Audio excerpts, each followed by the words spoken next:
Dear colleagues, good morning to those who are in Washington, D.C. Good afternoon to those who are here on the European continent, in Brussels, or in different other cities. My name is Andrius KUBILIUS. I am member of European Parliament. For quite a long period of time, I was in Lithuanian politics, also Prime Minister of Lithuania. Now, in European Parliament, I am leading delegation to Euronest Parliamentary Assembly, which is dealing with all Eastern Partnership countries. Also, I am a standing rapporteur on Russia, and I am also initiator of this informal forum of the Friend of European Russia. And that is what I would like to welcome you to our traditional event. But this time it's not so traditional, because we have really a very good opportunity to exchange our views with our friends, transatlantic friends from Washington, D.C., from Atlantic Council. And we never have had such a big audience. More than 230 registered participants. This is really a big event, and perhaps also circumstances are such that this topic, which we put to our seminar, how the West should deal with Russia transatlantic approach, really is becoming one of the most important topics on both sides of Atlantic Ocean. And you know, with last year developments in Belarus, with this year developments in Russia, we have Vladimir MILOV among commentators, who is very close ally of Alexei Navalny, and thanks, Vladimir, for your presence also here. So with all those developments, really, you know, and also with new administration in United States, with President Joe Biden administration, you know, in United States, with his promise to organize Global Democracy Summit, we consider that really the topic about democracy development on the European continent, in the eastern part of European continent, is becoming really very important, very hot topic, you know, which demands our strategic, you know, attention and transatlantic, you know, efforts, and what we can call, you know, future of democracy can become the major topic of transatlantic cooperation. Recently, European Parliament passed resolutions. You know, one was passed in September, exactly on poisoning of Alexei Navalny. Another one was passed last Thursday on arrest of Alexei Navalny. In both of those resolutions, one very clear paragraph was about clear request from European Parliament side to all EU institutions to make deep revision of EU relationship, EU strategy towards Russia. And I would say that, you know, in our understanding, that strategy should move from, you know, Putin first to democracy first, you know, goal or target. That is what we are looking for. Yesterday, in AFET committee, there was a decision to prepare a special report on developments in Russia. I will have this responsibility to lead that, you know, preparation of the report. And so on our side, those are the developments and steps forward, which for this, you know, issue for democracy developments in eastern part of Europe are, you know, really important. But this event, this seminar, we are really very happy to have what I could call, you know, Washington view on the same topic, how the West should deal with Russia, you know, and what should be transatlantic approach. And I am very, very happy, you know, I think that there is no need to introduce, you know, speakers which we invited and they agreed to take part, you know, especially our what we call, friends from community of usual suspects, like Ambassador Dan Fried and Ambassador Alexander VERSHBOW are really so well known that, I don't know even what to add, to their, to their, description. I would urge really for those who missed that opportunity, to look into several of their articles, especially joint article by Ambassador Fried and Ambassador VERSHBOW, how the West should deal with Russia, and also paper by Ambassador VERSHBOW for NATO, ramp up on Russia. Both of them, they were published on Atlantic Council website. We can put on our chat, links to those articles. And also we have Peter Dickinson, whom really maybe we know not so well as other two speakers, but whom we are very happy to have also here, especially that his article, which again, we have a link, Russia in retreat as Soviet collapse continues, was, I retweeted, a link to that article with very clear language that, luckily I see the same, view, the same mindset as we have here, in Brussels or in Lithuania. So that's my introduction. So logistics, as I said, speakers, I am asking speakers to speak up to 10 minutes. Comments, we shall have commentators. I will introduce them, later on. But we have really prominent group of commentators like Vladimir Milov, whom I introduced, Maia SNEGOVAYA, also, from Washington, but how to say, from Russia, from Washington, it's proper mixture of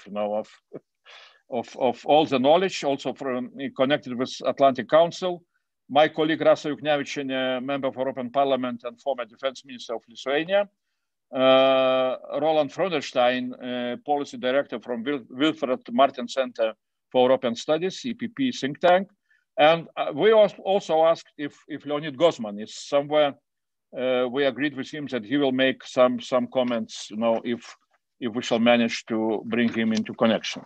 Now on Q&A, I would ask all the participants to put their questions in chat in a written form, because that is the only possibility for us to have those questions and to ask speakers to answer. So now I give the floor to Ambassador Dan Fried, who is the first speaker, and thank you. And really good to see you. Thank you, pleasure. So this is the Friends of a European Russia Forum. So I'm going to start from that.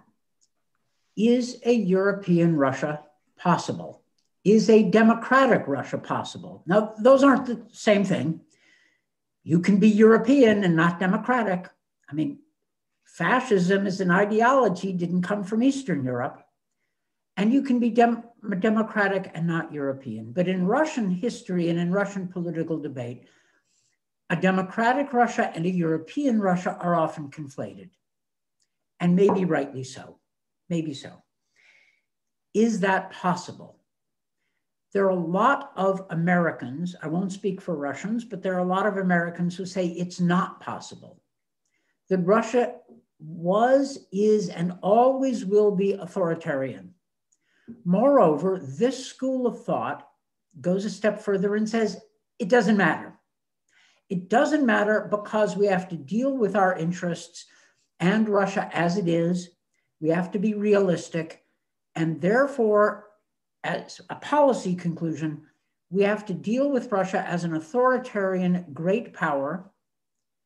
And it's usually added, recognize Russia's sphere of influence, domination over its neighbors, and indifference to Russian arrangements at home. This is not a new school. It goes back to before Yalta in American strategic thinking. It was embraced in the conceptual underpinnings of détente by Kissinger and Nixon. and it is held closely by people on the left and the right in the United States today, but not, I suspect, by the Biden administration. There is another view, which is one, a democratic Russia is not easy, but it is conceptually possible. And two, that Russia's internal arrangements really do matter, that there is a relationship between Russia's external behavior and its internal relationship, its internal arrangements. And this goes back, and I confess, I think in historical terms, this is the Tsar Nicholas I problem, that he was frightened by liberalism coming from the West, and he spent domestically his time strengthening the army and the police, and he spent his time in foreign affairs crushing every liberal revolution to Russia's west that his armies could reach. That is what Putin does without the personal decency and elegance of Tsar Nicholas I. He crushes every liberal revolution he can reach because successful liberal and democratic movements in Ukraine or Belarus are a threat to Putinism, just as Tsar Nicholas I saw them as a threat to his rule. And this is not a particularly novel or original view by me. I mean, I reread George Kennan's Long Telegram recently, and it's really depressing how analytically relevant it is. Russia's backwardness, stemming from its authoritarianism, leads it to want to keep democracy and the West away, by force if necessary. Therefore, I differ with the realist school that we must accept Russia as it is, because Russia as it is, that is Putin-esque Russia, is going to be not only repressive at home, but aggressive abroad. Is a democratic Russia possible? Well, you know, I find it rather arrogant of Westerners and Europeans as well as Americans who say that Russians are incapable of democracy. I mean, my God, that's a kind of Orientalism misapplied. I remember when it was said that the South Koreans with the Confucian spirit could never be a democracy, right? Or before that, the Japanese with the samurai militarist spirit would never be a democracy. I mean, this quickly goes into, frankly, racist stereotypes that certain people are incapable of democracy. Besides, what do we in the West have to say to people like Vladimir Milov or Vladimir Kara-Murza? Or for that matter, to someone in his own time like Andrei Sakharov, who believed in the potential democratic future for Russia. And what do you say to the people of Belarus who are demonstrating and showing great civic courage for democracy in their own country? They're pravoslavny. The Russian ideologists often deny that the Belarusian people exist. Well, if Belarusians can insist on democracy and risk their lives and liberty to protest a fraudulent election, if the Ukrainians can fight and defend their country for the sake of a European future, why is that impossible for the Russians? Now, I'm talking about these larger issues rather than discrete policy recommendations because one, Sandy, who wrote the paper with me, can talk about the policy implications, but also because our policy flows from certain assumptions. It's usually argued that the chaos of the 1990s produced Putin and also demonstrated the Russians are incapable of democracy. Well, look, the 1990s were not only featured the collapse of the Soviet Union and of communism, but also an imperial collapse of Russia back to something like its borders from the mid-17th century. That's a trauma. And I'm not sure that we Americans fully appreciated the degree of that trauma. Yeltsin was burdened not only with his own personal ill health, but with the political baggage of an imperial collapse, which was not liberation from communism the way we thought it was. Is Putinism inevitable? I don't think so. I mean, Russians don't seem to regard it as inevitable. Putinism today reminds me of the late Brezhnev period, where Russians start saying privately, we can't go on like this. We can't go on like this. And the ideologists look more and more ridiculous. I mean, right now, what is Dmitry Peskov doing? Claiming that Putin's not the owner of the the palace? You know, it belongs to the Russian people. I mean, this is risible.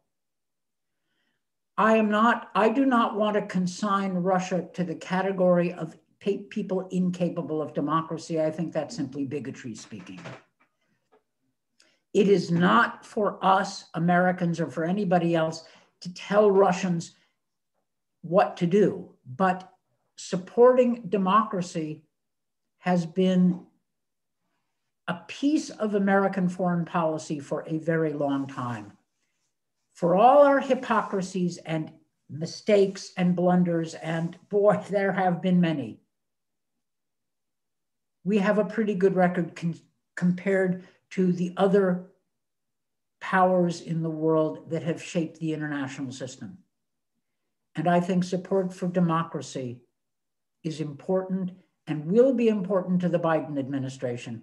And as a last remark, yesterday I wrote a brief piece on options for sanctions in response to the arrest of Navalny. I can get into that later.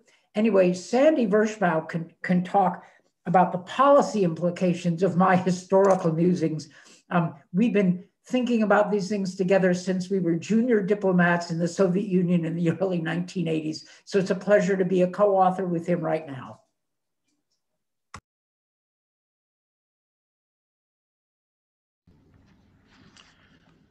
Okay, well, thanks very much. Yeah, good. So please go on. Okay. Well, first of all, thanks to the Friends of European Russia Forum for this opportunity, and it's great to see old friends and colleagues, including you, Prime Minister KUBILIUS, and Rasa, JUKNEVIČIENḵ, who were co-conspirators when I was working at the Pentagon.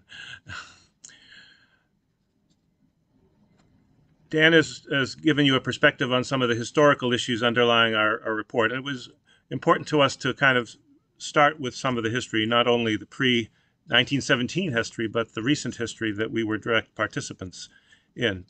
As Dan just said, we both joined the Foreign Service at the same time and served in Brezhnev's Soviet Union. I was in Moscow, Dan was in Leningrad. But our closest collaboration was during the Clinton administration, when we were working on the NSC staff on the strategy for NATO enlargement and the NATO-Russia partnership.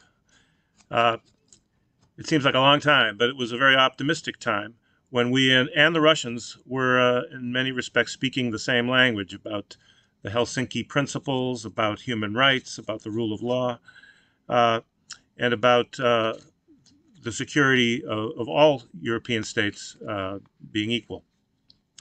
And our mutual goal at the time was to build an all-European security system based on these principles, with Russia as an integral part. The paradigm for the Clinton administration was a transformed NATO open to new members, and the NATO-Russia strategic partnership, which we sometimes called an alliance, small a, with the alliance, big A. And for a time, the partnership produced some positive results, but ultimately it foundered for a lot of reasons.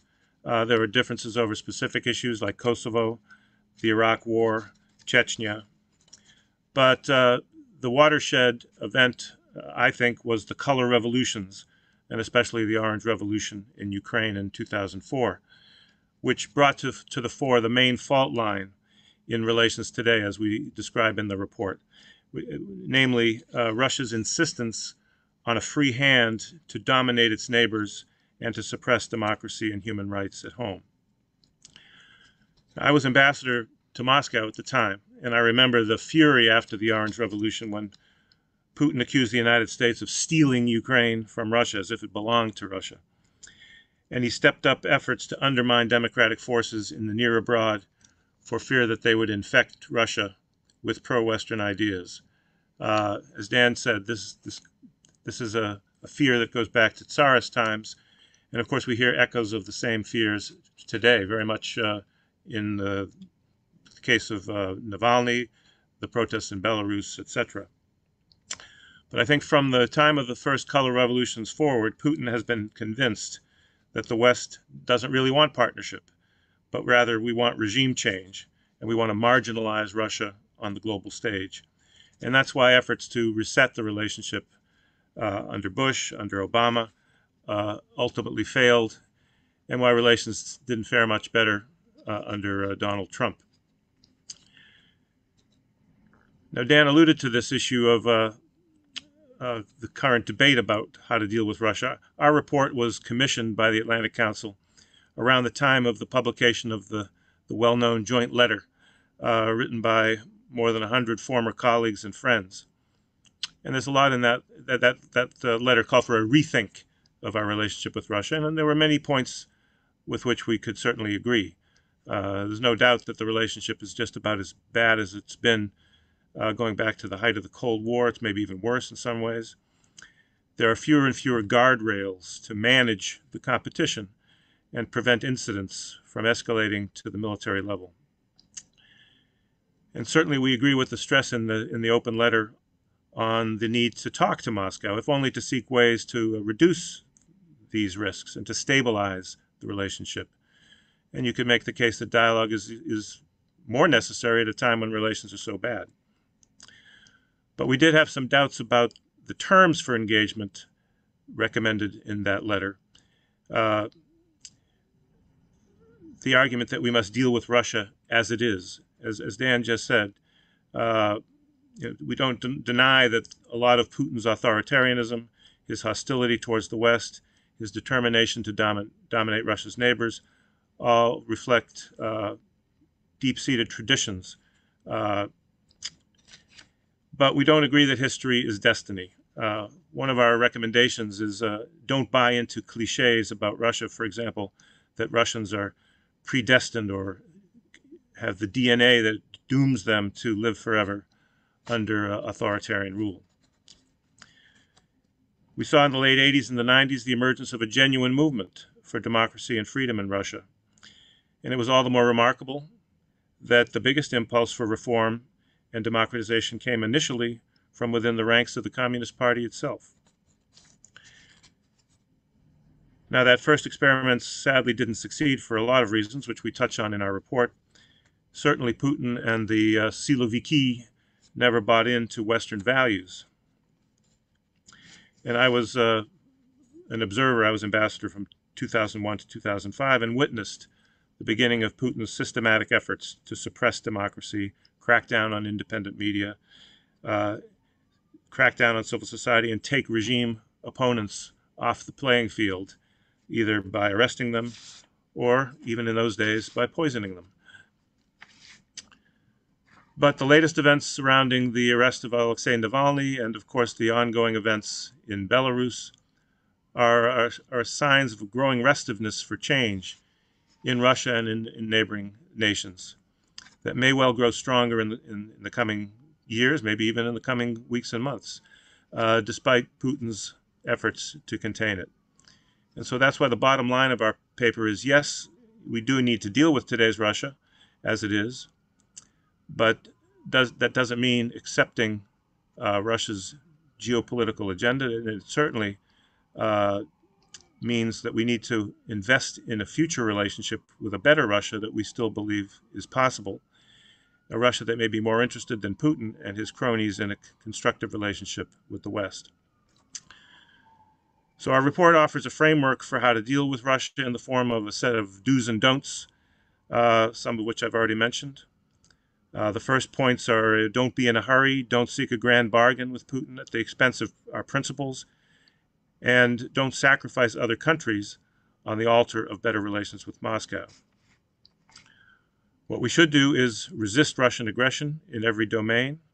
That includes strengthening NATO, hardening our societies against political interference and cyber threats, and by helping Ukraine, Georgia, and now Belarus to defend their sovereignty.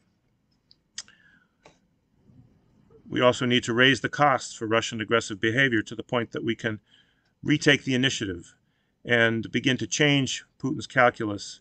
And I think that means when it comes to US-European sanctions, not just continuing to prolong the current ones, but being prepared to tighten those sanctions to actually break the current stalemate over Donbass and other issues. But even as we push back, we need to stabilize the relationship through dialogue and arms control. And here I think we're already in a better place with the arrival of the Biden administration, with the proposal for an extension of the New START Treaty. He may look for ways to rejoin the Open Skies Treaty as well. And I think that the extension of New START gives us some breathing space to engage with the Russians on a whole range of security issues, to try to increase strategic stability, manage the introduction of new technologies, the collapse of the INF Treaty, and make the relationship more predictable.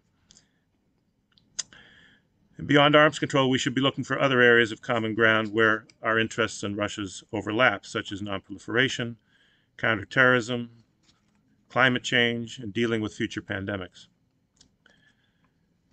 Now, in saying all this, there's clearly not going to be any quick fix.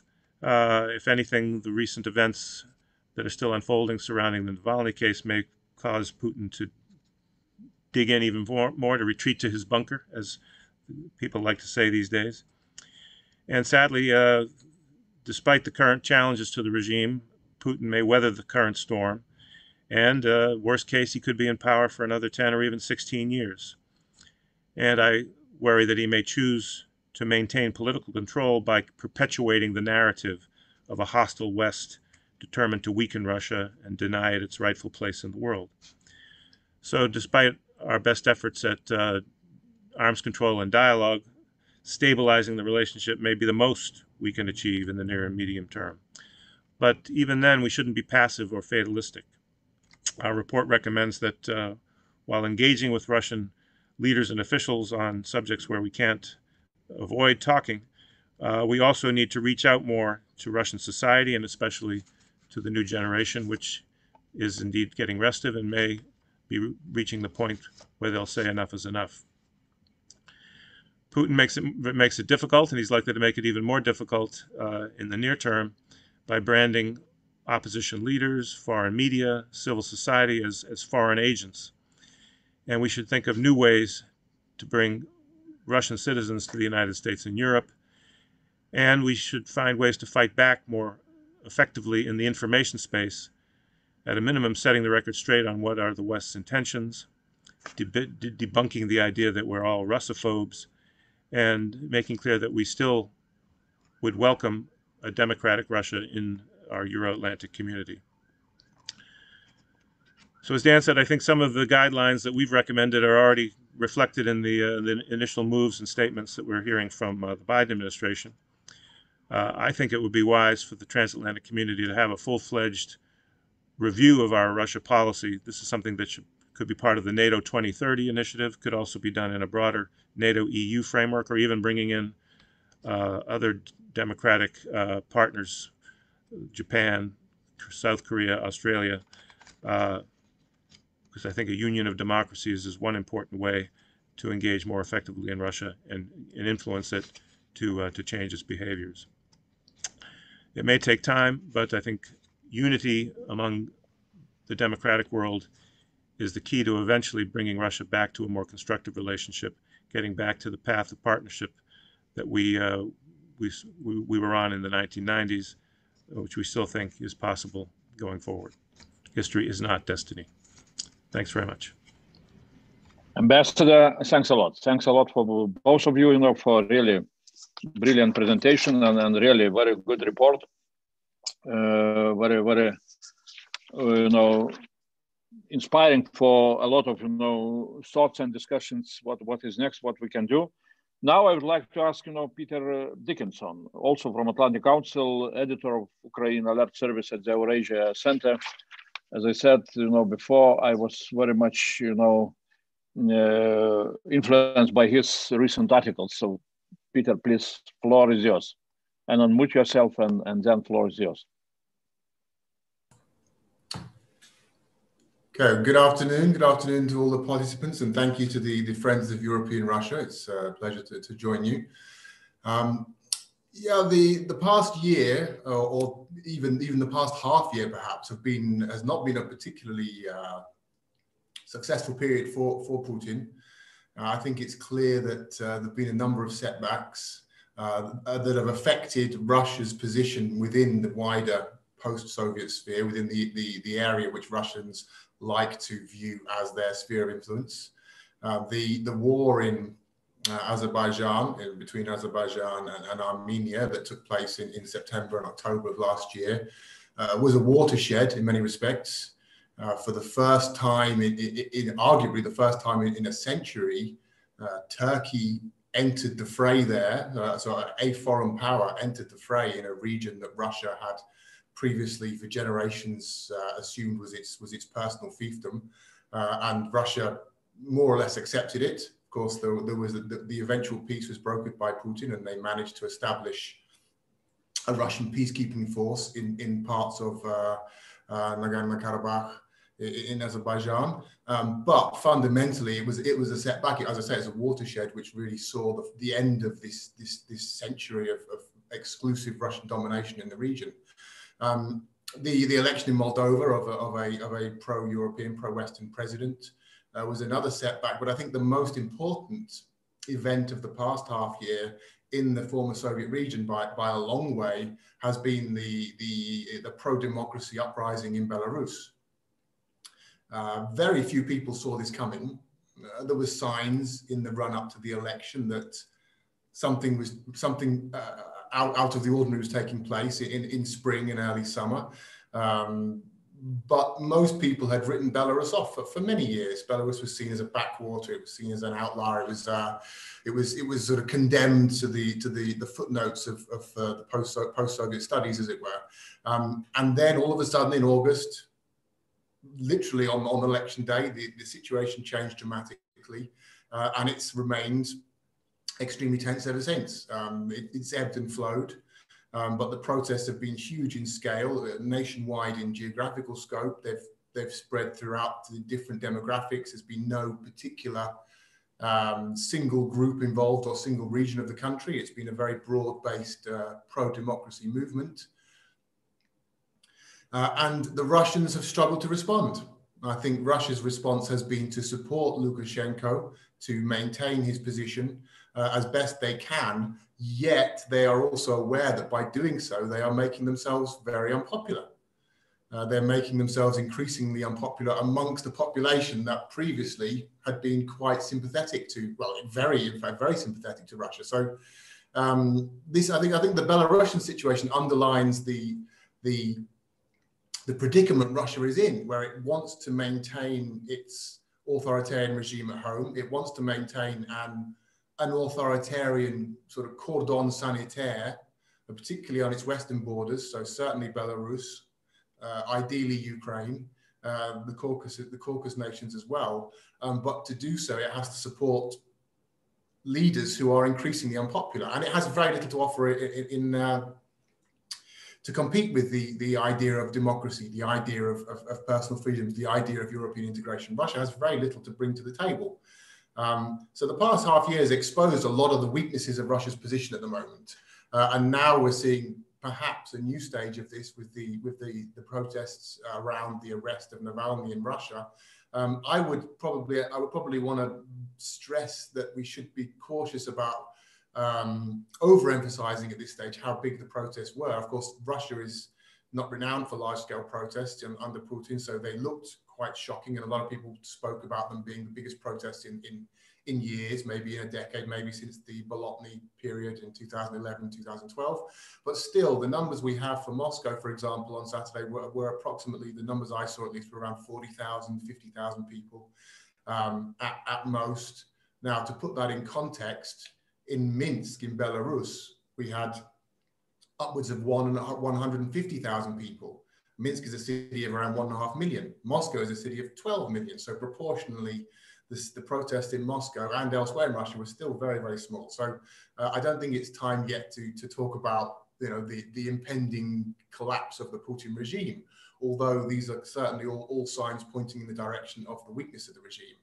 I would like to talk as well about the Ukrainian experience, which I think might be relevant to the discussion we're having today. If we're talking about a European Russia, then I think in many ways the experience of a European Ukraine is relevant. Now, I don't want to conflate Ukraine and Russia too closely together. I think that's part of one of the problems that we have with Russia is that they conflate them too much together. But still, there are a lot of similarities between the two societies, the two countries. There are a lot that they share. I mean, again, this is one of the reasons why they have such a troubling relationship historically and certainly today. For Ukrainians, the idea now of European integration has been embraced by a majority of the population. It's shown again and again in all opinion polls that a clear majority would vote in favour of European Union membership, if that were to be an option in the future. A clear majority supports Western integration. The number of those who support integration with Russia has plummeted. And we see in elections as well, pro-European parties do very, very well. Pro-Russian parties now have been reduced from, if we talk about in Ukraine, maybe 10 years ago, pro-Russian parties were able to secure parliamentary majorities. They were able to win presidential elections. They did win the presidential election in 2010. That is now out of the question. Ukraine today, there's almost zero. It's difficult to conceive of any scenario in which a pro-Russian political force was able to achieve a democratic majority in the country, because the support for pro-Russian integration has collapsed, whereas the support for European integration has consolidated. But I would like to stress what this means to Ukrainians. I think it's important to explore this idea of what Europe means, the concept of Europe. And I don't think we can talk in very specific terms about the European Union or the details of what membership would bring of the European Union, or the way that Brussels works, or any of these technicalities, let's say, or technical aspects. I think for Ukrainians, Europe has always been a kind of ideal, a kind of emblem in Ukrainian society, and I believe it's the same in Russia and most post-Soviet countries. A restaurant with an impressive menu we'll call it a European menu. An apartment that's been renovated to a high standard, we'll talk about a European renovation. Almost any product can be described as European standard to indicate that it is high quality. This is what European means in Ukrainian society. It means good, it means better, and it certainly means rule of law. It certainly means transparency. It certainly means a lack of institutionalized corruption, an end to the impunity enjoyed in authoritarian post-Soviet regimes like Russia, like Ukraine before the 2014 revolution. My colleague, my fellow speaker before me mentioned raised the point, specifically spoke about the Orange Revolution in 2004 in Ukraine. I agree entirely. I think that was the watershed moment of the post-Soviet period. This was the moment where the Russians, after having toyed with ideas of cooperation with the West, basically drew a line in the sand and said, "Okay, we are at odds. We are adversaries from now on." And if we look at the chronology of the current Cold War that we find ourselves in, Russia Today, the TV media project, that was launched in the spring of 2005. Within weeks of the Orange Revolution. I don't think that's a coincidence. A lot of the jingoism, the nationalism surrounding World War II, the wearing of these St. George's ribbons, that began in spring 2005, again, just after the Orange Revolution.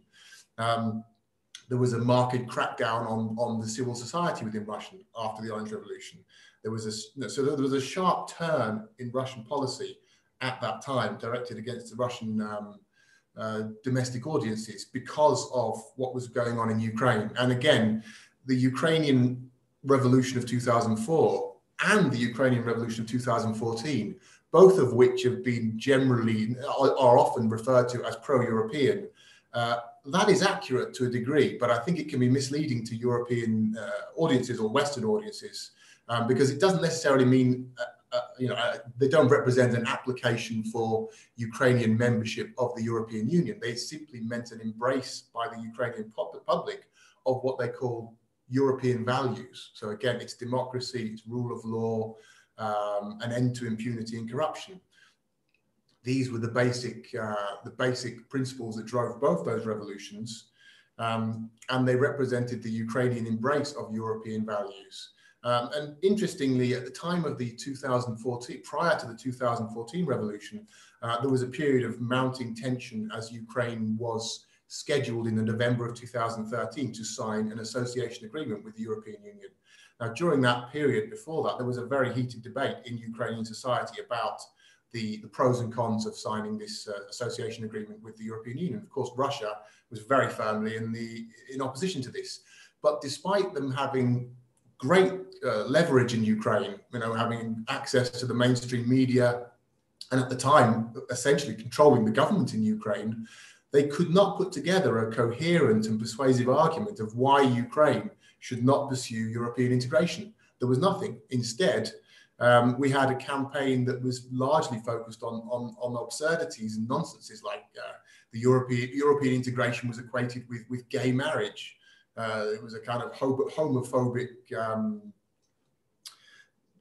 desperation on the Russian part, where they really had nothing much to offer. So they were reduced to these sort of absurdities and the playground abuse and insults, which I think is quite telling. I think it illustrates the fact that there is actually, in the battle of ideas between the authoritarian model that Putin is defending and the Europeanization which is going on in Ukraine now, which is now starting to take root perhaps in Belarus, which may in the future take root in Russia itself. There is actually no counter argument now on the Russian side. They've not got anything coherent to offer there. Again, why does Putin spend so much time talking about World War II?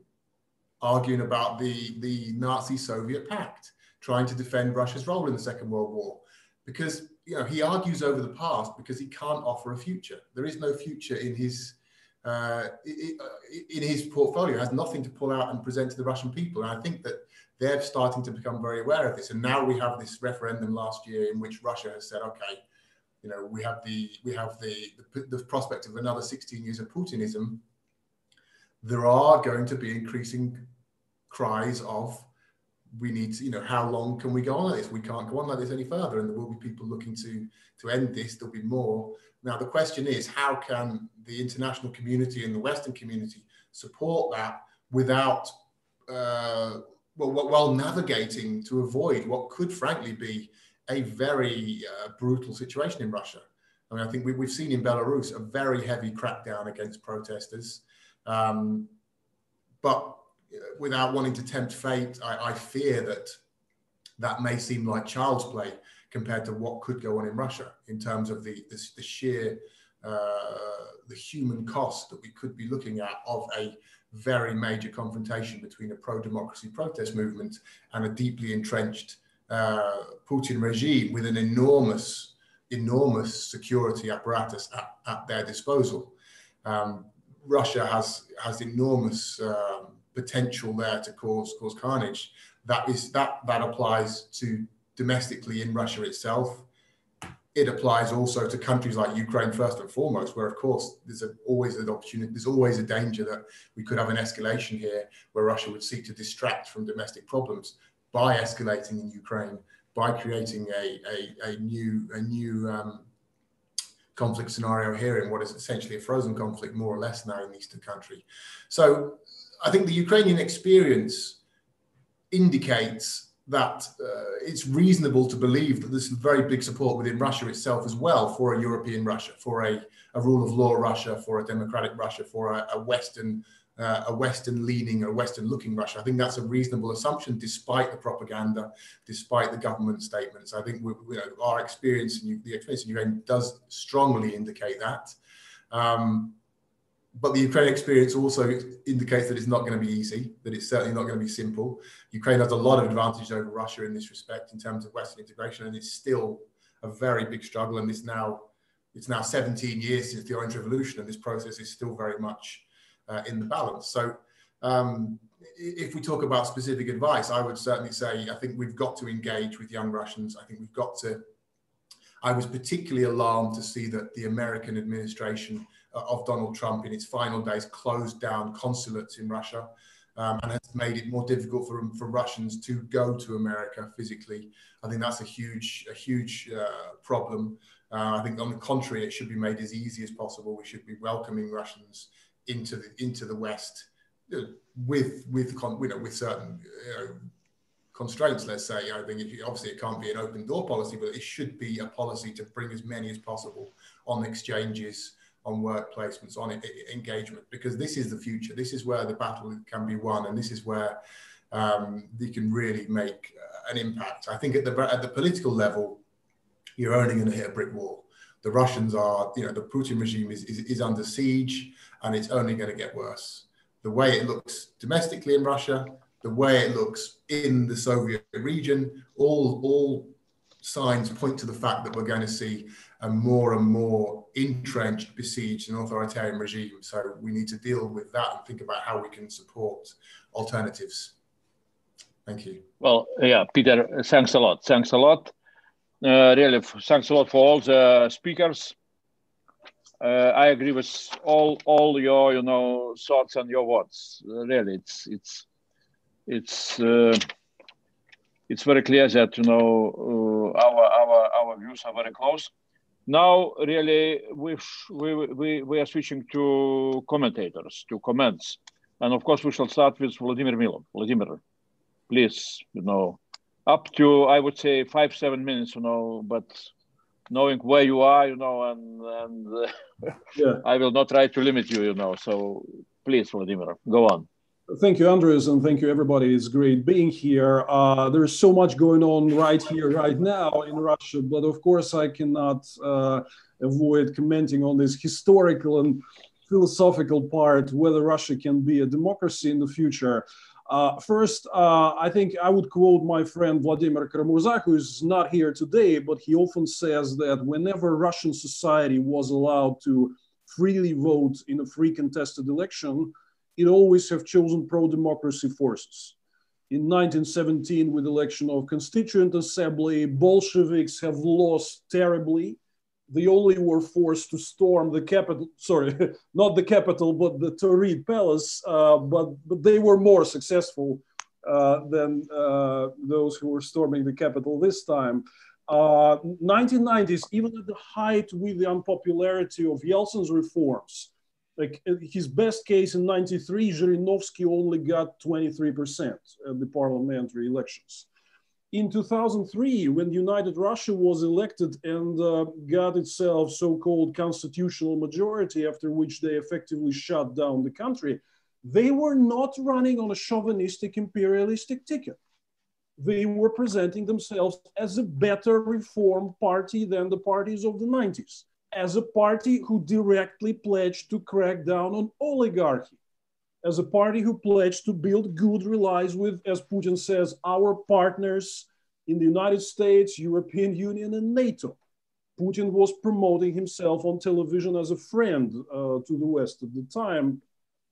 So the chauvinistic anti-Western sentiment emerged only later, after which they actually did shut down the country.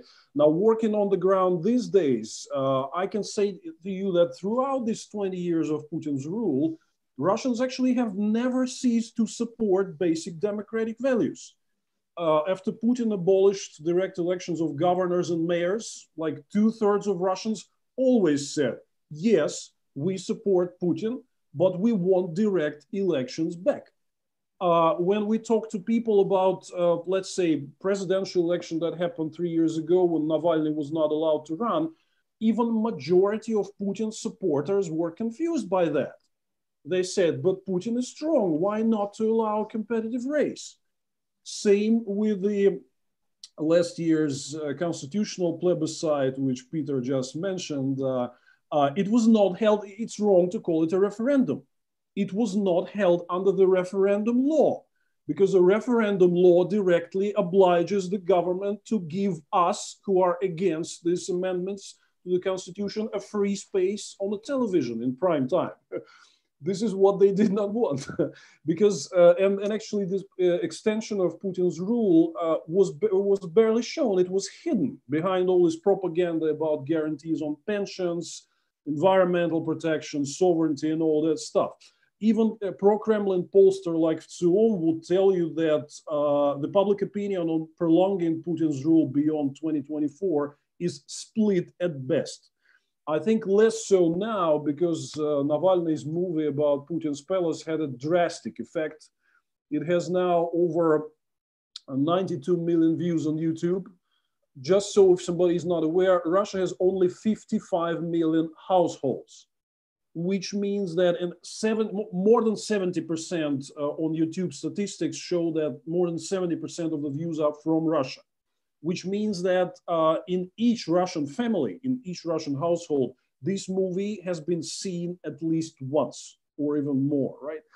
So, and the feedback that we get is terrible for Putin. He was even forced to come on TV and apologize, saying, no, I don't really own anything, which is really a stark contrast with his snobbish behavior before.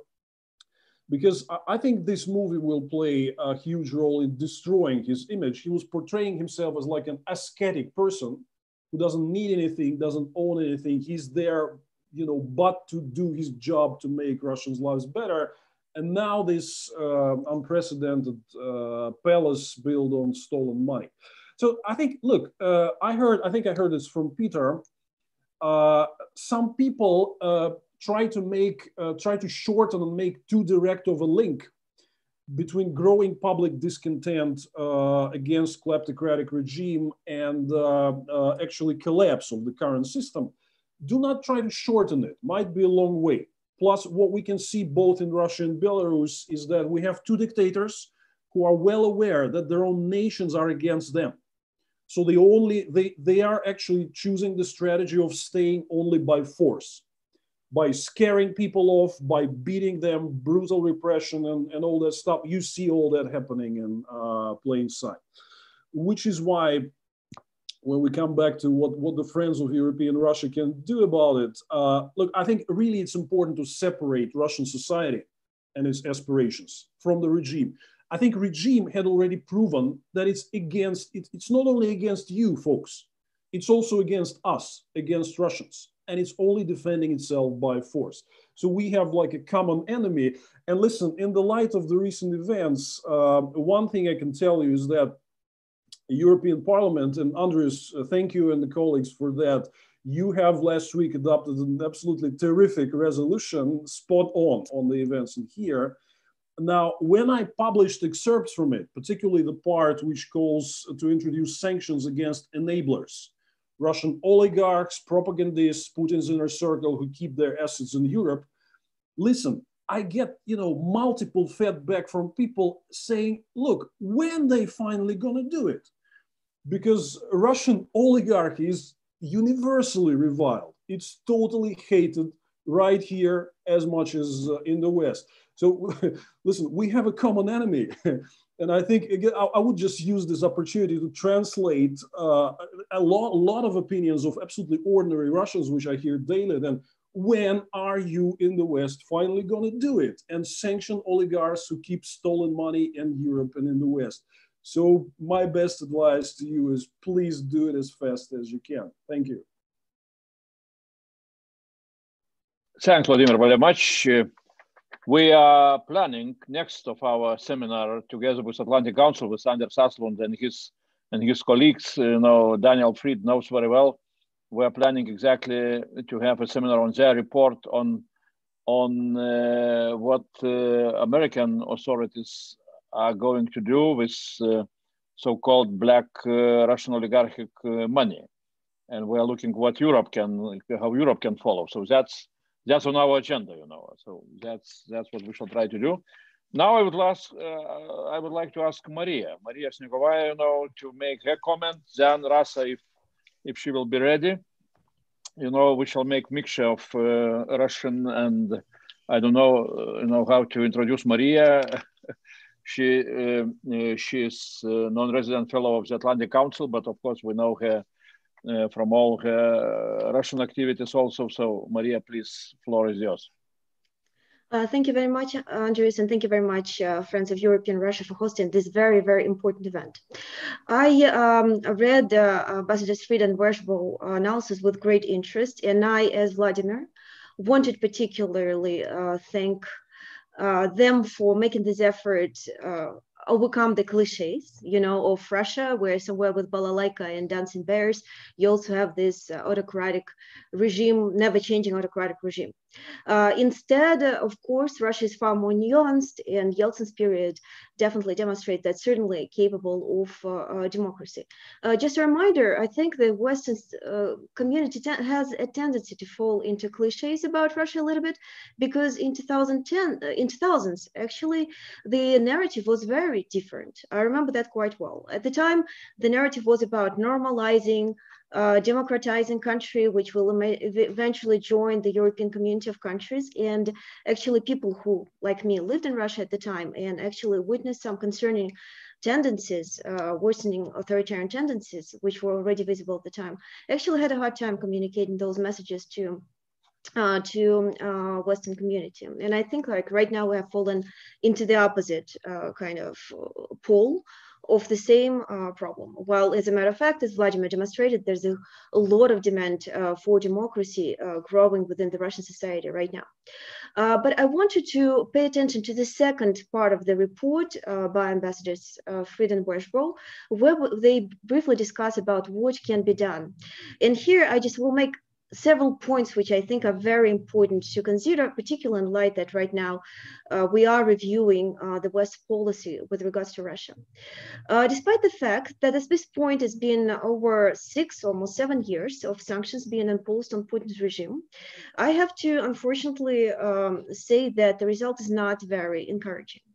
To be fair, the existing sanctions never meant to hurt the regime badly in the short term, right? Instead, they target long-term backsliding, long-term impact on the economic growth, as well as technological backslide.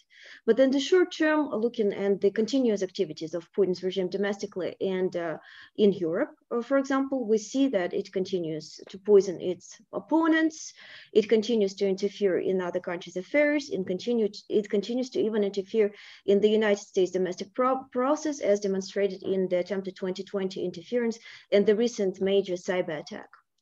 I think one of the problems with the sanctions is that there's no really a strong motivation behind them to impose serious penalty on the regime for its bad, malicious, malevolent activities. There is also a fairly strong commitment to maintain the individual sanctions, which again, unfortunately, as of now, so far, seems to have failed to introduce the split within the Kremlin regimes, within the Kremlin elites. So therefore, I would encourage our partners to reconsider these policies and trying to reinforce the short-term impact that the sanctions have on behavior of the Kremlin. Specifically, first of all, as we have discussed here, and Alexei Navalny also has suggested on multiple occasions, the individual sanctions should definitely be expanded to also include the collection and the freezing of the assets of corrupted Russian individuals that they hold in Europe and the United States. Specifically, before he was sentenced, before he left to Russia, Alexei Navalny actually developed a list of 8 Kremlin-linked cronies, including Roman Abramovich, Denis Bortnikov, Andrei Kostin, Mikhail Murashko, Dmitry Patrushev, Igor Shuvalov, Vladimir Solovyov, and Alisher Usmanov, who should be prosecuted far more strongly. But I would encourage actually to make this list much more expansive. And finally, as Vladimir suggested, go after their assets to make it painful for them, because so far, as I said, it's not painful enough. Second point that Russian politicians unfortunately cannot bring up for obvious reasons. It's not individual sanctions, I don't believe, are enough. As a matter of fact, the Kremlin regime thrives on revenues, be it oil, gas, or weapons sales revenues, that allow the regime sufficient resources to purchase loyalty from the elites and the population. And I believe if we want to contain Russia, these revenues should be targeted through a set of policies. Specifically, the oil and gas revenues should definitely be reduced by a set of different policies, be it trying to prevent OPEC from establishing cartel agreements, looking for alternative sources of oil and gas, alternative to Russia's oil and gas, developing shale oil production, offering other potential sellers for weapons to the countries that are interested in purchasing Russia's weapons, etc., etc. Preventing Nord Stream 2 from being constructed is another important step in this regard, and I very much applaud the European Parliament commitment to make steps in that, to take steps in that direction. When it comes to the information space, we have an upcoming report, which will hopefully be presented in the Atlantic Council in the next couple of weeks, where we look at what has been done with regards to the Kremlin malevolent activities online. We find that actually labeling website has been funded by or linked to the Kremlin, as well as blocking Kremlin-linked proxies and malicious actors online is a very effective approach. It actually has delivered even in the United States. I think this should be continued. But also it's important to remember that we also need to sanction those companies that either spread this malicious content by being directly or indirectly affiliated with Russia, or would like to place their ads with Kremlin-link disinformation outlets. Ultimately, the recent development is the Voice of America and Radio Free Europe actually have come under attack by the Kremlin. And I think here the West can make very strong steps by clarifying to the Kremlin that the existence of Kremlin-funded outlets in the West is conditional on the existence of Voice of America, Current Times, and Radio Free Europe in Russia. And last but not the least, the positive long-term effort, the one actually the topic of today's conversation. In our research with Levada Center, we show that the younger generation is quite pro-Western oriented, very democratically minded, and is the future of the Russian society. Therefore, any effort that can be made in order to reach out to these younger communities would be very welcome. Particularly right now that the Kremlin is actually prosecutes the opposition-minded, liberal-minded professors, teachers, and also persecutes students, expels them from the universities. This should be definitely done. The threat is much more stronger in the regions, by the way. So the regions of Russia should be your particular point of considerations. These policies can include all kinds of exchange programs for Russians to study abroad, particularly for Russians from the regions, language programs. We actually show that Russians, younger Russians who travel abroad and speak foreign languages, they're much more civically active and much more democratically minded because they have this comparative framework. So creating this comparative framework, showing to younger Russians how life can be different from what they observe around them in Russia is the way to go. So definitely, I very much back the idea to create this university in Europe near Russia, where students who get expelled from the universities and Russian professors who can no longer teach in Russia can go and educate future generations of Russia. Ultimately, I would also encourage some assistance to human rights defenders and lawyers who work with detainees, especially in the regions. They also require the help from the European community. And I'll stop here. Just would like to thank once again the European Parliament and Friends of the European Russia for your continued interest and willingness to help. Thank you. Well, thanks a lot, Maria. Thanks very much. Now I turn to my colleague Rasa JUKNEVIČIENḵ. I introduced her before, member of European Parliament and also former defense minister of Lithuania, of course, in my cabinet. That's my privilege to introduce Rasa. And then I will ask Leonid GOZMAN, who joined us also, and Roland will finish comments. So Rasa, please, floor is yours. Thank you so much. I think I will be brief. And first of all, I am very happy to see many good friends. But especially this time, I would like to underline my friends from Washington, D.C.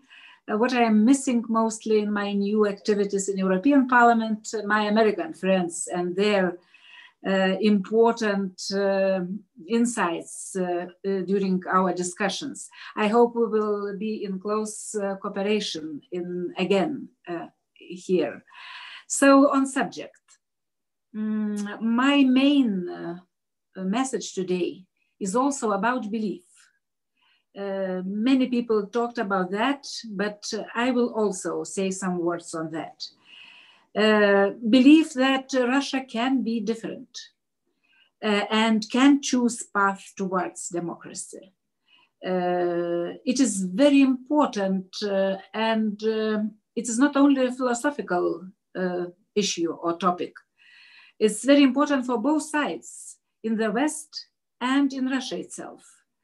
It is important in the West because without firm belief, it is impossible to find right strategy on Russia.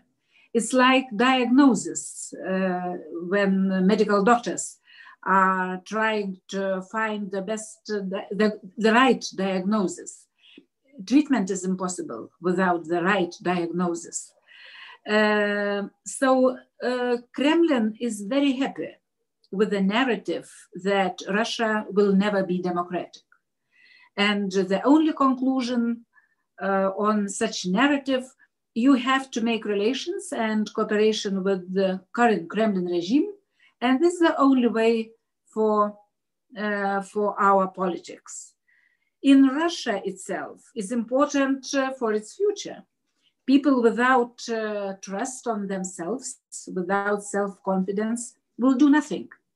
So more people will have this belief that Russia can be different and they can live in totally different situation as they have now. It will be really most important factor to change Russia. Putin today is much weaker than we saw him some years ago, but still very dangerous. Maybe even more dangerous, especially for Russians, for Russia's immediate neighbors. So that's why today I would like to convince more than ever political leaders in both sides of Atlantic for most important next steps for Ukraine, Georgia, for their NATO umbrella as soon as possible. Moldova as well. Don't forget Moldova is European Union, I think, tasked today to help people in Moldova and new elected president to have stable country and movements towards Europe. We have to give up with belief that Putin can be different. Russia can be different, but Putin will never be different. So having such conclusion, I conclude myself by saying that I see the only way to deal with the current situation and regime, we have to be back to the word which was very popular during the Cold War, containment. Containment of both Lukashenko and Putin. They are like Siamese twins today. It's not truth that Lukashenko is the last dictator of Europe, as very many were saying before. Both of them are dictators in Europe. And before Belarus People White Red Revolution, it was very difficult, almost not possible to convince many people in the West on belief that Russia can be different. But today, I think we having different situation.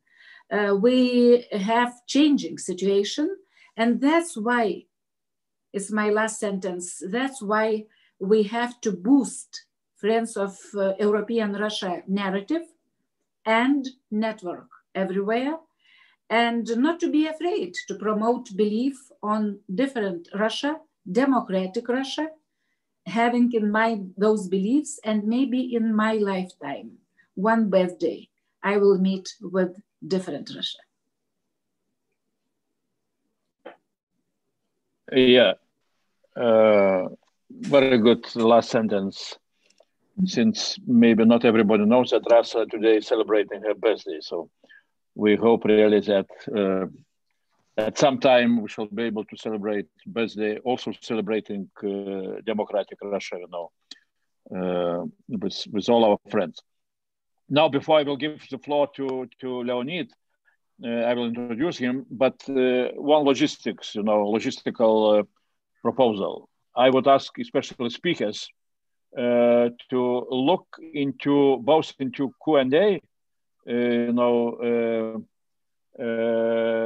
files and also into chat files, because I see that people are sending questions in two, using two options. It's Q&A and chat.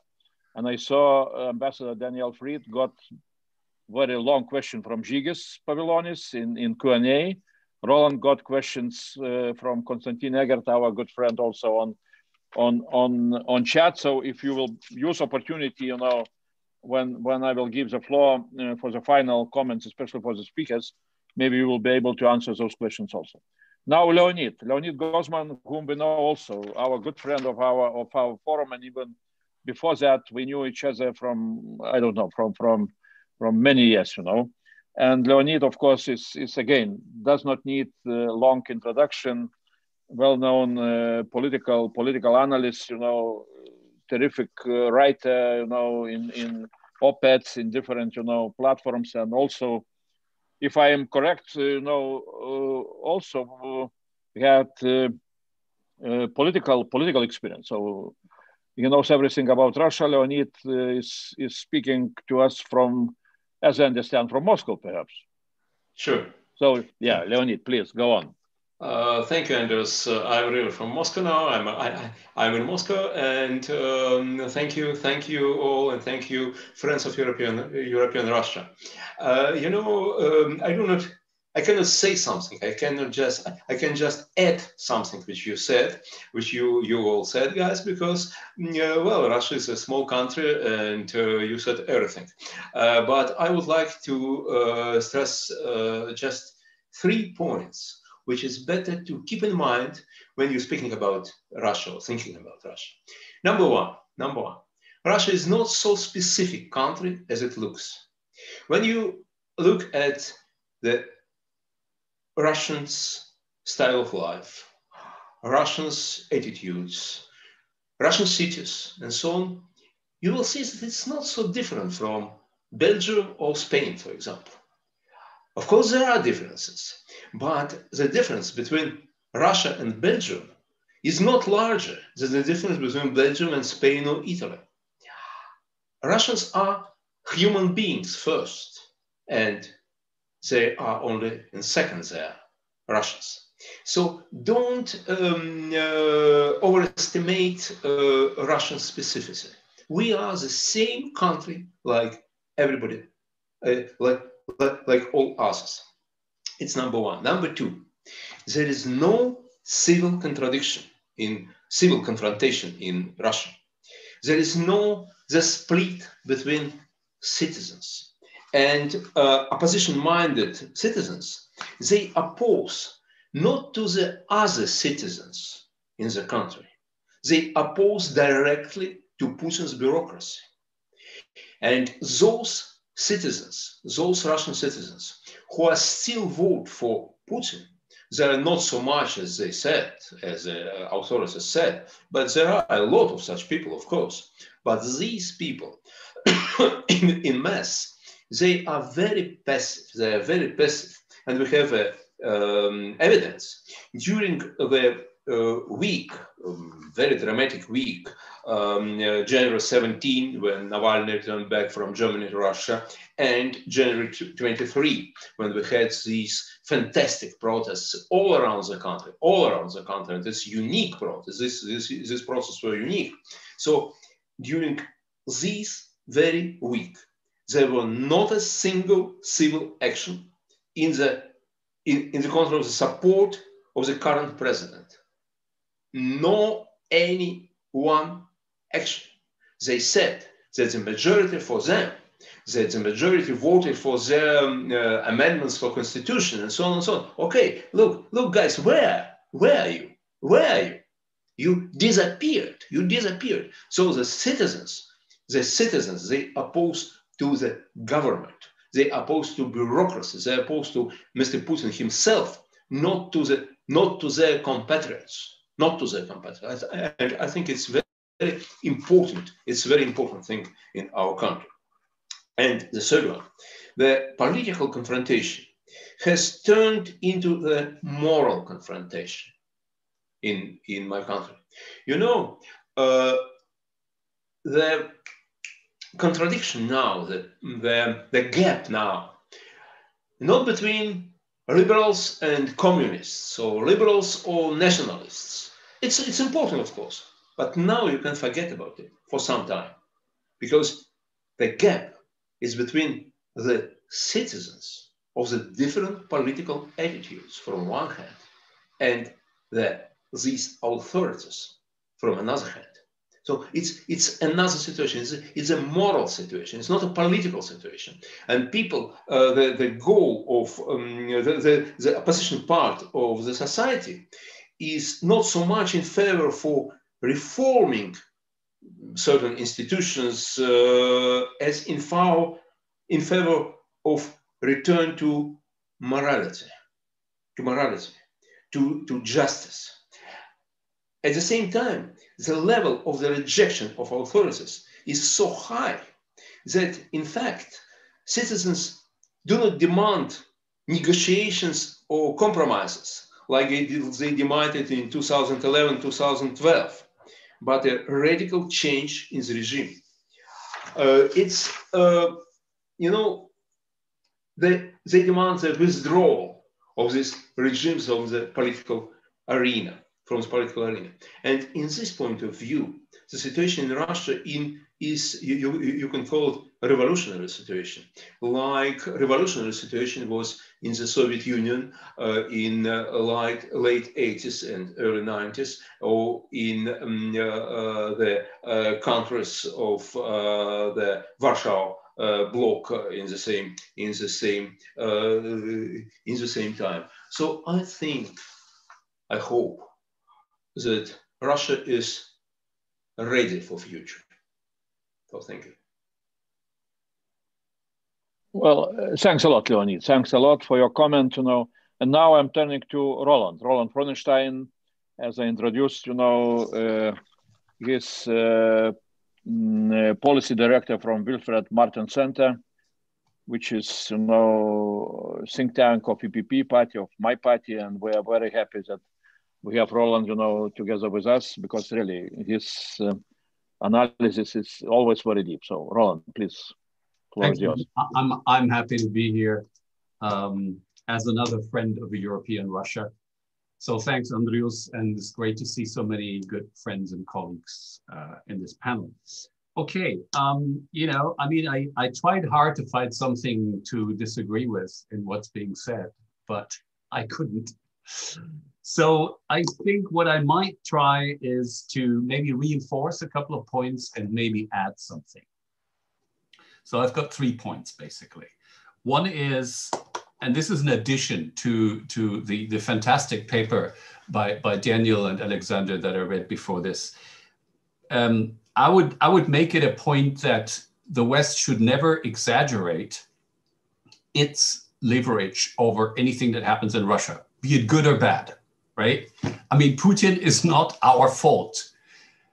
And we cannot produce a democratic Russia. I mean, this is up to the Russians, and indeed, we should be more optimistic. Actually,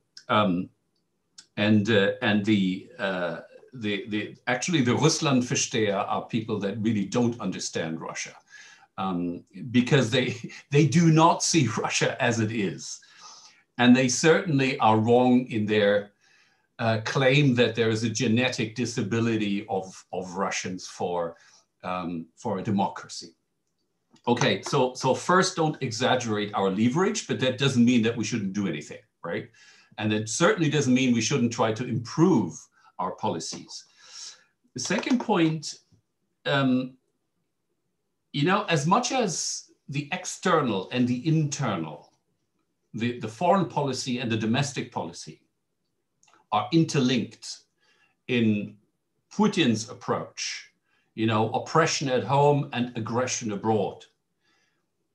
I think to the same extent, the West has to understand that what is happening inside our democracies and our reaction to Russia's hostile, Russia's hostile interference in our societies is directly linked to not only our foreign policy, but also to the way Russian Democrats, the way the Russian people actually perceives the West. So, I mean, unnecessary to go into much detail here.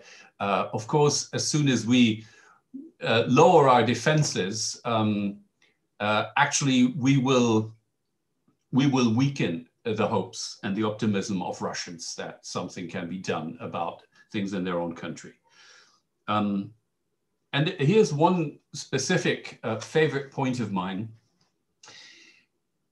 I think with all the totally necessary talk and debate about Russian hostile influence and corruption, strategic political corruption being carried into the West by projects such as Nord Stream 2, let's always be aware that, you know, many of the Russlandversteher would say the exactly same thing even if they weren't on the Kremlin's payroll. In other words, you know, I mean, you can, we can try to defend ourselves against corruption as much as we want. There is a real strategic debate going on in the West, and this is very well represented in Dan's and Alexander's paper. It's between the so-called realpolitiker who are precisely not realists, and those who think that values are in fact long-term interests, that there is no long-term contradiction between values and interests. But so, I mean, all these things are interlinked as much on the Western side as they are on the side of the Kremlin policies. And here's the third point. Of course, countries can change. You know, I'm German. So I think my country has substantially changed after 1945. Britain, you know, when I was a kid, Britain was basically a thoroughly social democratic country with the unions running the government almost. And look what happened. You know, I mean, it could switch back to something like that. It was 21st century socialism, but look what happened in the meantime for 1.5 or 2 generations. So yes, of course, we must, and I think we should mentally prepare for a Russia that we can work with. And that does not exclude, but actually that includes formulating a set of, well, maybe not criteria, but a litmus test of knowing when we can exactly actually have Russia, a democratic Russia, as a strategic partner. And that's always 3 points, in my opinion. It is some degree of the rule of law, of checks and balances. It is a stop to aggression against neighboring countries. And it is an end to hostile interference in Western countries. Now, of course, I mean, this is easily said and it's completely logical. The problem will be the transition period where, you know, some of these points may be more fulfilled or put into practice than others, and where the West will have to take very, very difficult decisions. I mean, probably much more difficult decisions than we have to face at the moment, when the question is whether to extend sanctions and whether or not to engage with Russian civil society, because really, and this is also an answer to Barbara von Freitag's question or point about engaging with young Russians. There's no question that we have to do more in this respect. And I think the new transatlantic axis that is forming as we speak between Europe and the Biden administration is absolutely going down that road. And by the way, Barbara also wrote a great paper for the Martens Center. You know, I can't help marketing a little bit her paper, Filling the Void, about what the EU should do about Russia's newly emerging NGO scene and civil society from 2018. So to sum it all up, you know, we can discuss forever whether on EU policy currently the glass is half full or half empty. It probably will have to be redesigned, but and this is in response to Kostya von Eggert's question. I mean, You know, is the EU getting soft even after Navalny and the demonstrations? You know, the fear that the EU is now suddenly getting soft and will advocate some kind of reset with Russia has been with us since 2014, every single year. We've had, you know, and I myself included, there were such fears. So my answer to this is it's way too early to say that. I think there's a solid combination of member states, the European Parliament, and civil society in the European Union that will not have it, that will not accept a kind of reset, overt or hidden reset, and getting soft on Russia, so to speak. And the fact that Borrell is talking to Lavrov, is no proof that the EU is now suddenly ditching its principles and kissing and making up with Putin. So thank you for listening. Well, thanks a lot, Roland. Thanks a lot. Thanks very much. So we're coming to conclusion stage, you know, of concluding stage of our very good discussion. I see from all the comments, you know, how people are enjoying this, you know, discussion, which really encourages us to look, you know, for next, you know, events on similar topics.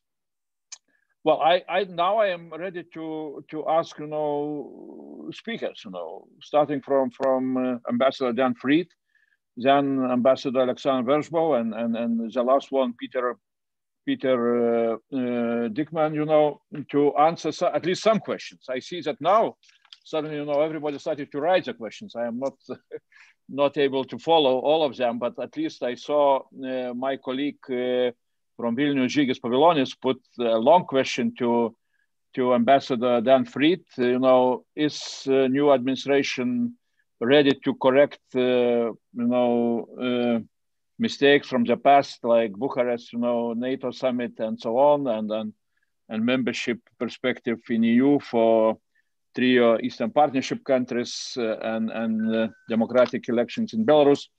So that is one. From another side, I saw Konstantin Eger question, which perhaps Roland answered, you know, but again, I will repeat, and Konstantin put question in a different way, saying that why should we trust, you know, new Biden administration if we see a lot of people coming from Obama administration, and Obama was very weak on Eastern Partnership countries.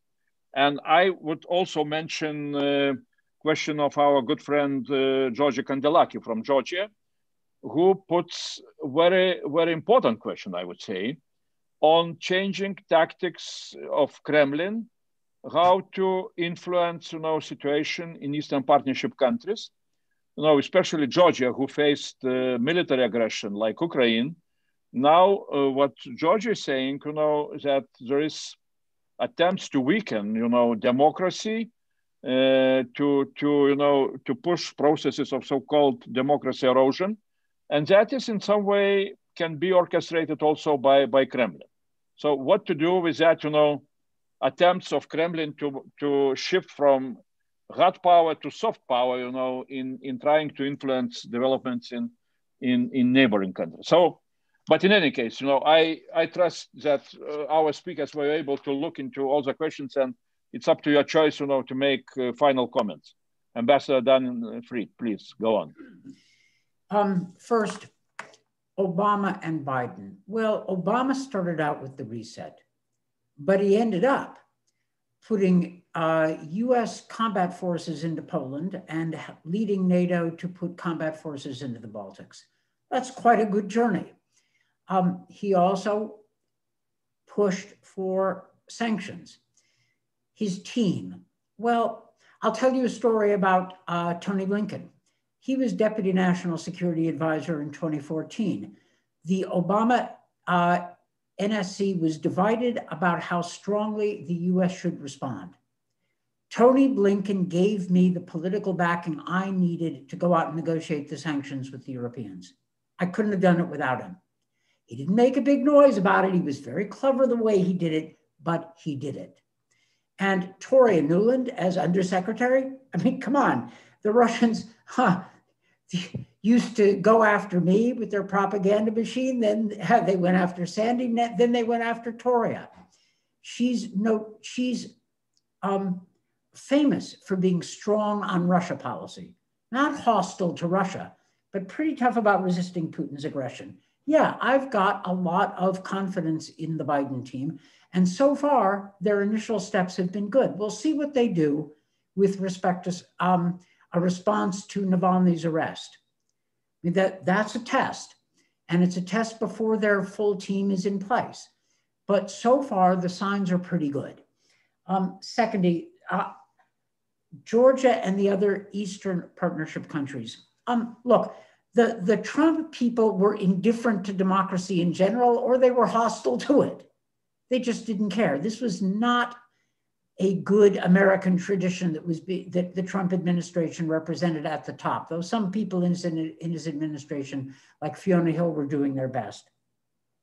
I think the Biden people will care about and support countries like Moldova and democracy in Georgia. Okay, the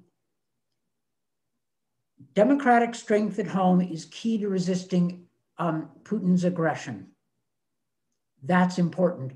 The Poles in the early 90s, the Baltics in the mid and late 90s succeeded in their democratic reforms, and that gave us the ability to do what we needed to do with respect to NATO.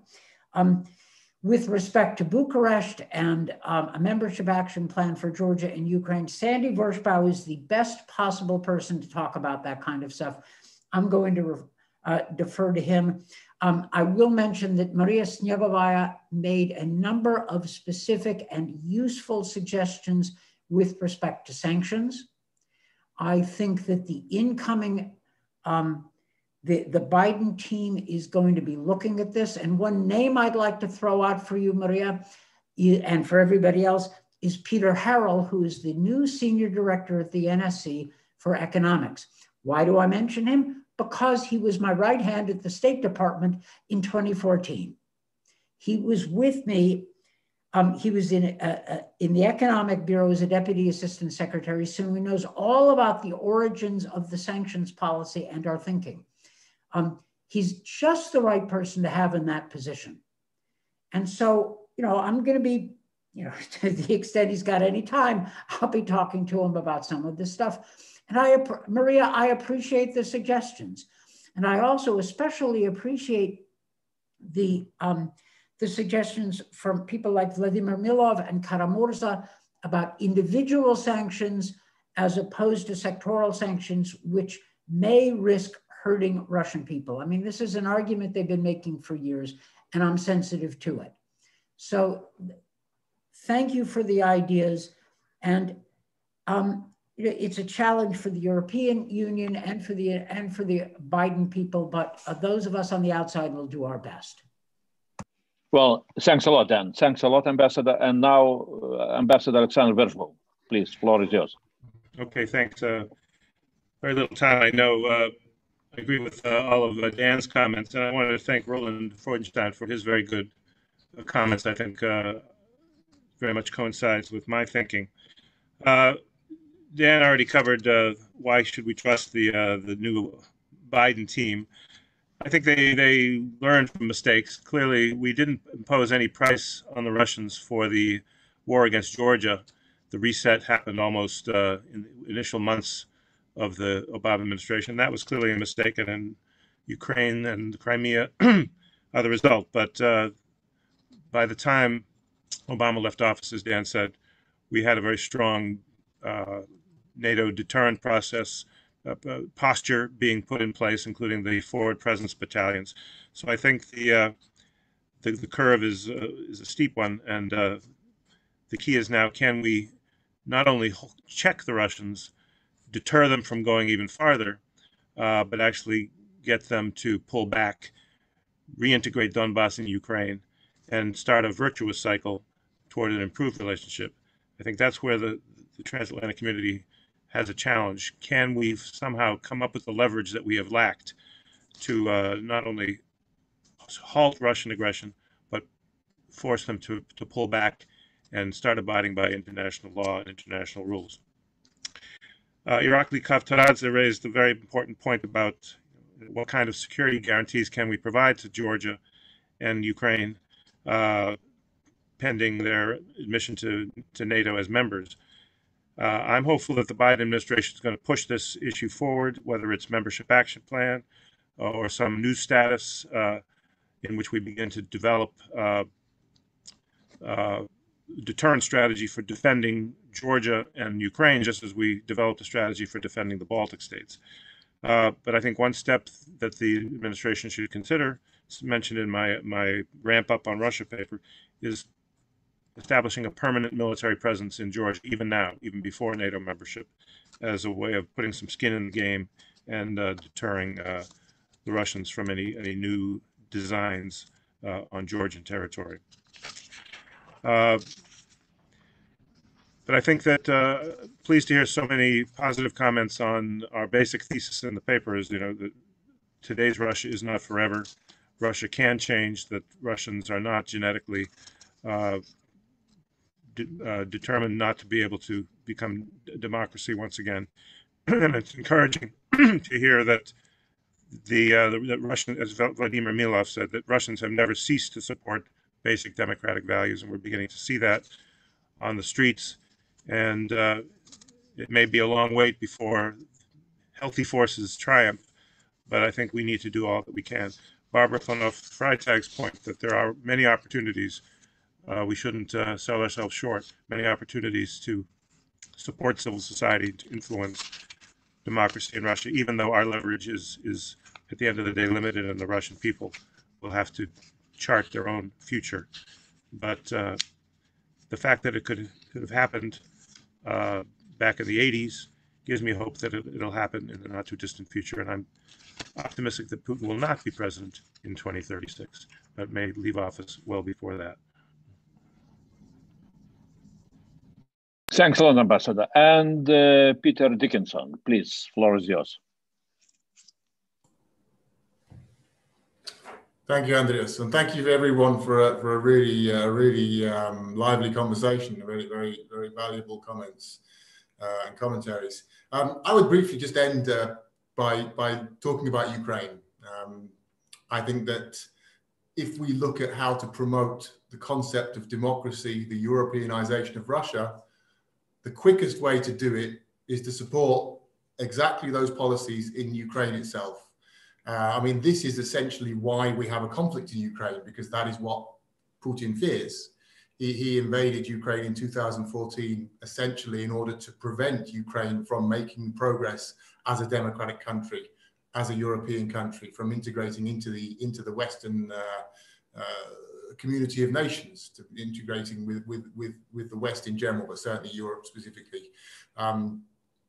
Because Russia has such difficulty recognizing Ukraine's independence specifically, and because Russia regards Ukraine as so similar to Russia, it makes Ukraine a unique example for Russia.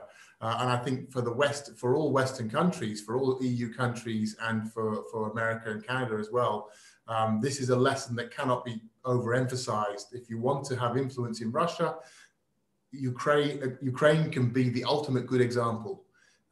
Supporting democratization in Ukraine is a huge potential payback.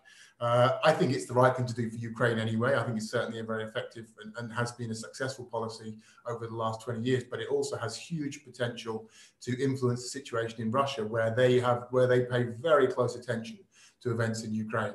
And I think we saw it in 2019, we saw this when President Zelensky won the election in Ukraine, and it had huge resonance in Russia.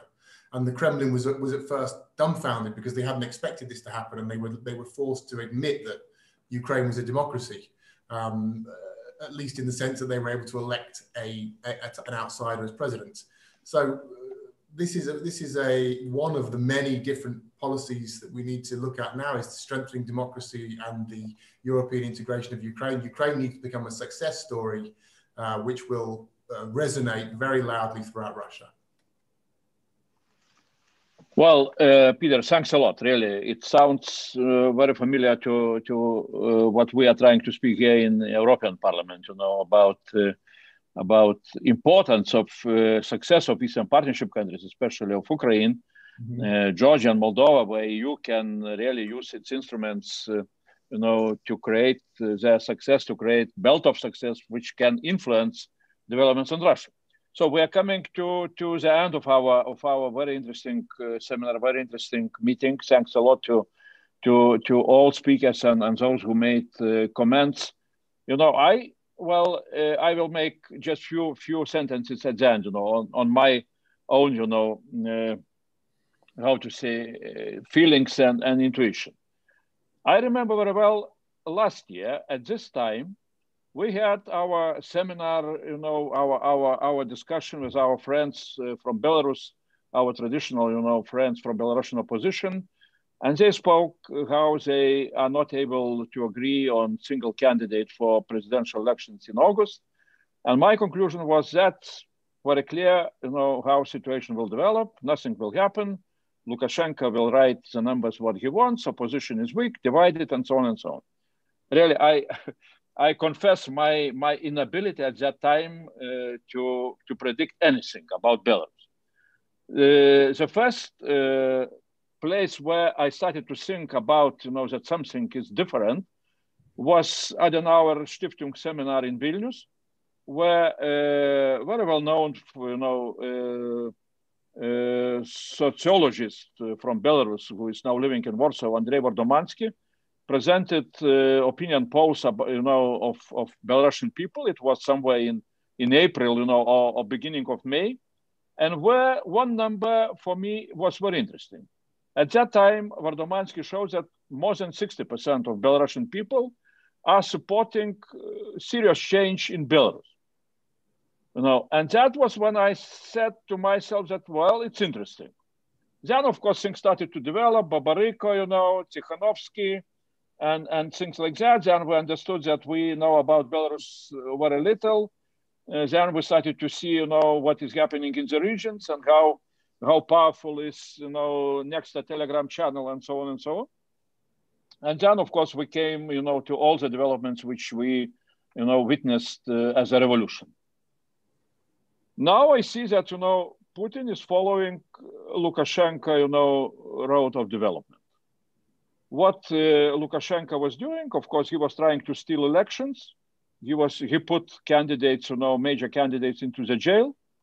Then, we know what had happened, brave 3 women and so on and so on.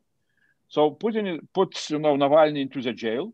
I looked, especially I looked for data opinion polls on how many Russian people are for change. I found only 2019. Maybe, I was not good investigator, but I got numbers from 2019. Levada Center made the same question. How many Russians are for real change? In 2009, it was 59%. I think that especially after last Navalny, YouTube documentary movie, those numbers can be much larger. So that is, that's what, and then I saw also, which for me was something new, how powerful is TikTok, not Telegram channels, but TikTok in Russia, before all those events which Leonid and Vladimir, were taking part. And my intuition is saying that we need to be ready for quite, big developments in Russia itself. And especially, what we still lack of knowledge, what is happening in the regions, which again, I was quite surprised, when I saw all those reports from Tyumen minus 50, Celsius and people going out. So I will end with small advertising, On 4th of February, we shall have another event of our, Forum of the Friends of European Russia, where we shall try to invite, quite many representatives from different regions and cities of Russia, and where we shall discuss, how things are going on, not only in Moscow and Petersburg, but also in the region. So, we shall send you invitations, and let's keep, let's keep with this topic and with our discussions really having really clear vision and clear dream that if democracy is possible in Ukraine, if democracy revolution started in Belarus, then really I do not see any arguments against what Dan Fried was speaking at the very beginning, why democracy is not possible in Russia. It will not be easy. It will not be, maybe very soon. It can be even dramatic, but we need to be ready, and we need to have clear policy of Western community, which I call in a very simple way. From the policy Putin first, we need to move into policy democracy first when we're talking about Russia. So thanks a lot to everybody. Good luck, and let's stay safe, and especially to our friends from Russia, really all the success to you. Thank you very much. Thanks. Bye.